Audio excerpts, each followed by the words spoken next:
Well, greetings, everyone, and welcome to the EKG case for the week of April 22nd, 2013. This is Mattu from University of Maryland, and this week's case is sent to us again from Australia.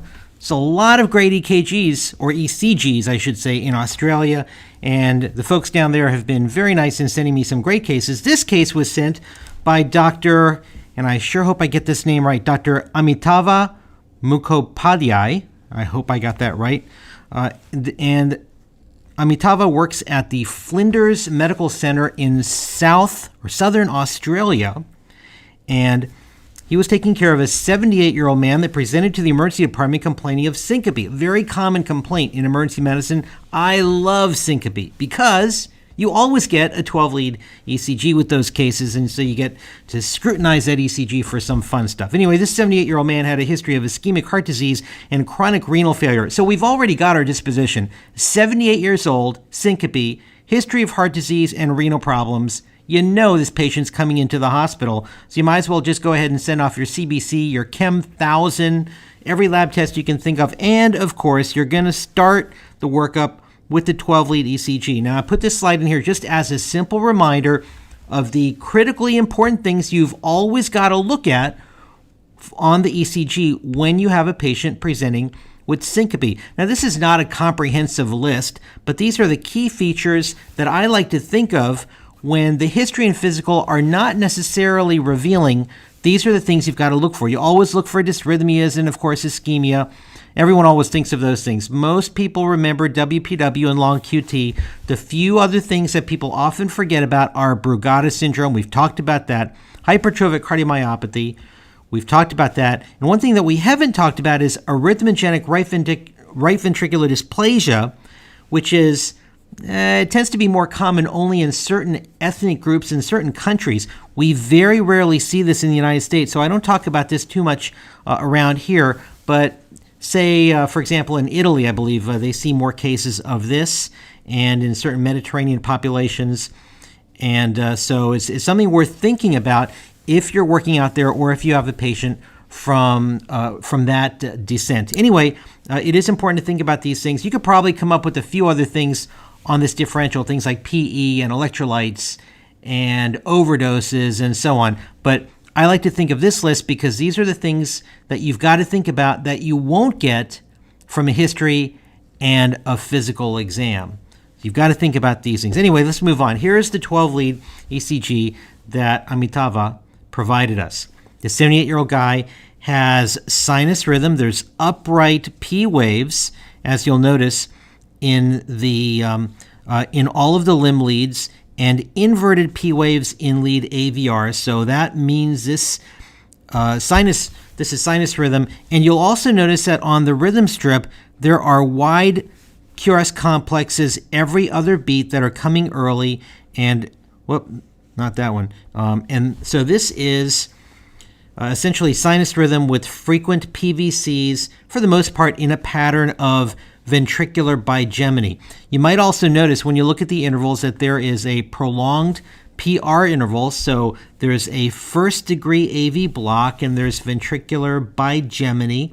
There's, just going through our list of things, there's no evidence of short PR and delta waves, or there's no WPW.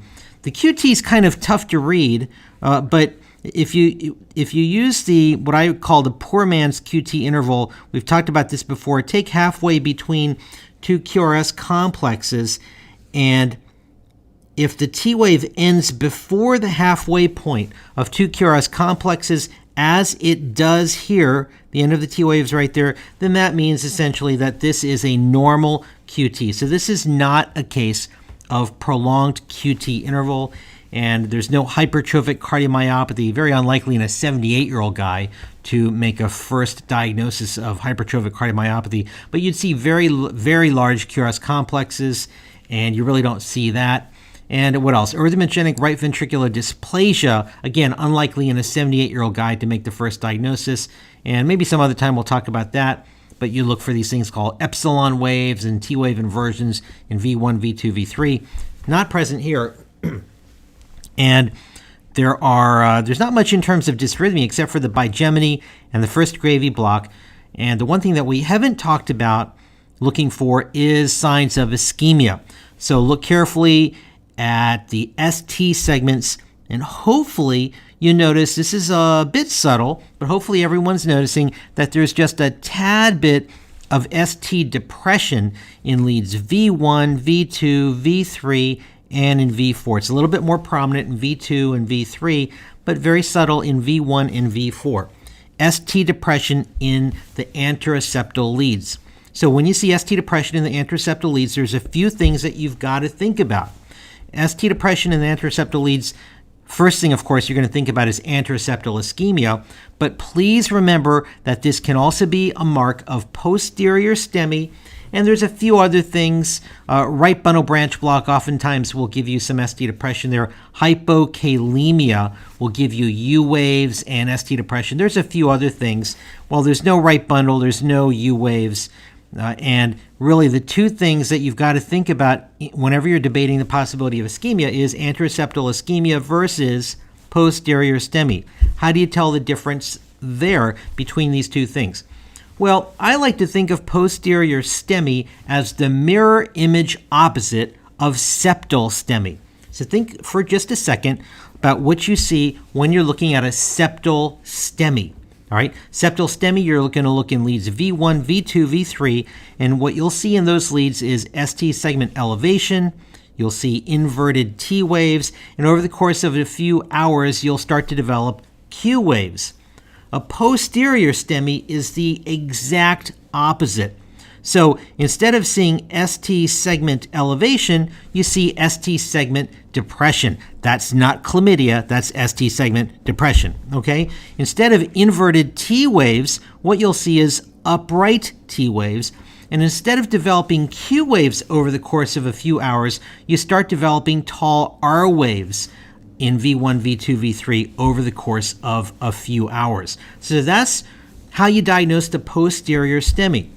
Now, sometimes people, and I learned this also back when I was in medical school, sometimes people will say, well, the easy thing to do whenever you see ST depression, V1, V2, V3, and you're thinking, is this posterior STEMI? Just take that 12-lead ECG, and flip it upside down. Just take the whole darn thing and invert it, flip it upside down and backwards. And if you do that here with this 12-lead ECG, this is what you end up seeing. So again, just a reminder, this is V3, this is V2, and that is lead V1. And so when you flip this thing upside down and invert it, and then look at the 12-lead, well, people say it's a little bit easier to see the signs of infarction.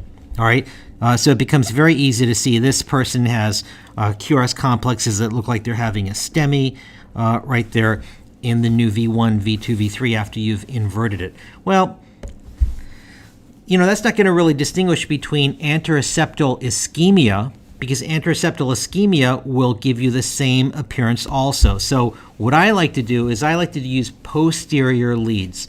All right, so recall that this is the normal lead placement of the ECG, the precordial V leads. And for anyone wondering, this is what my abdomen, my washboard looks like. It's a self-portrait. Unfortunately, my washboard is actually covered up by several layers of other soft tissue, but well, maybe one day. So this is what the normal lead placement is with V1, V2, V3, V4, V5, and V6. What I usually like to do is I just take a couple of these leads and I flip them out to the left mid-back area and I put them right under the scapula. Now in this diagram, there's actually 3 leads back there. A lot of patients don't have enough room back there for 3 leads. So I just take 2 of these leads and I stick them right back there in the left mid-back area under the tip of the scapula.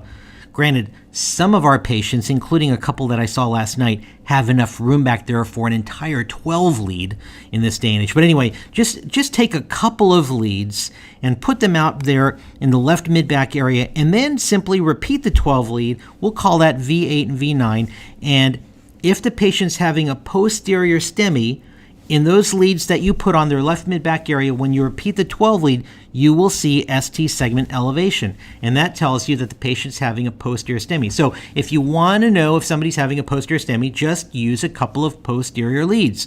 And if there's elevation back there, then that means that they're having a posterior STEMI. If there's no elevation in those posterior leads, then call it anteroseptal ischemia, right? So simple enough. If you want to diagnose posterior STEMI, look for ST elevation in the posterior leads. If it's anteroseptal ischemia and not a STEMI, but just anteroseptal ischemia, then you will not see elevation in those posterior leads. So I think that's simple enough. So if you take a look at this 12-lead ECG, there is ST segment depression, V1, V2, V3. There are upright T waves, V1, V2, and V3. And if you were to repeat this 12-lead in a few hours, you'd probably see these R waves growing larger and larger and larger because they're developing cues in the back of the heart. So this is a posterior STEMI. And in this particular case, Amitabha didn't actually have enough time to do the posterior leads because what happened was about 15 minutes after arrival, the patient went into ventricular tachycardia, and shortly after that, the patient became pulseless and now is in full-blown cardiac arrest. Well, they quickly did CPR on this patient and got return of spontaneous circulation. Then the patient went off to percutaneous coronary intervention, which was successful. And you can see how happy the patient is standing there with his wife afterwards. The patient ended up, no surprise, having a 100% RCA lesion and a 50% left circumflex lesion. And that would corroborate the fact that he was having a posterior STEMI. All right. So, and by the way, the initial electrolytes were normal and the initial troponin is normal. I always like to highlight that because people become very, very dependent on troponins. Please remember two important things. Number one, patients will have normal troponins if they're simply having ischemia. Ischemia usually doesn't bump your troponin. They have to start having myocyte death before you'll bump your troponin. You have to have infarction before you'll bump your troponin. So a normal troponin can occur even in really, really sick people that are having unstable angina. Second important point is that very early in the course of an infarction, your troponin will be normal. It takes several hours before your troponin will elevate, even if they are having a full-blown infarction. So the key point here is simply don't rely on troponins. Certainly don't rely on one troponin for anything. All right. So this patient fortunately ended up doing okay. We'll go on to the take-home points. First of all, when you see ST segment depression in the anteroseptal leads, the two most important things you've got to consider are, is this posterior STEMI or is this anteroseptal ischemia? How do you tell the difference? Well, posterior STEMI is going to give you ST segment depression with upright T waves. Anteroseptal ischemia is probably going to give you ST depression with inverted T waves. And if you're several hours into the course, the posterior STEMI will probably start showing you tall R waves in those anteroseptal leads, whereas anteroseptal ischemia will not show you tall R waves in the anteroseptal leads. So you can remember all of that, or you know what? Do the simple thing. Anytime you see ST segment depression in the anteroseptal leads, get posterior leads. Take two or three leads and stick them in the left mid-back area and repeat the 12 lead. And if there's ST segment elevation in your left mid-back, in other words, your posterior leads, you're done. That's a posterior STEMI. Give them lytics or send them to the cath lab. If there's no ST segment elevation in your posterior leads, then fine, go ahead and simply call it anteroseptal ischemia. And the final take-home point, please remember, patients come in with syncope. You've got to look at all of those things that we talked about on the ECG. You look for WPW, prolonged QT, dysrhythmias, hypertrophic cardiomyopathy, Brugada syndrome, and look very carefully for signs of cardiac ischemia. You don't want to miss that, and you want to move quickly. This patient had a cardiac arrest within 15 minutes of arrival. Get that 12-lead ECG early, and scrutinize it carefully and move quickly, just as they did in this particular case. So my thanks to Amitabha for sending a great case to share with all of us. And I hope this was helpful, and I look forward to talking to all of you next week. Bye for now.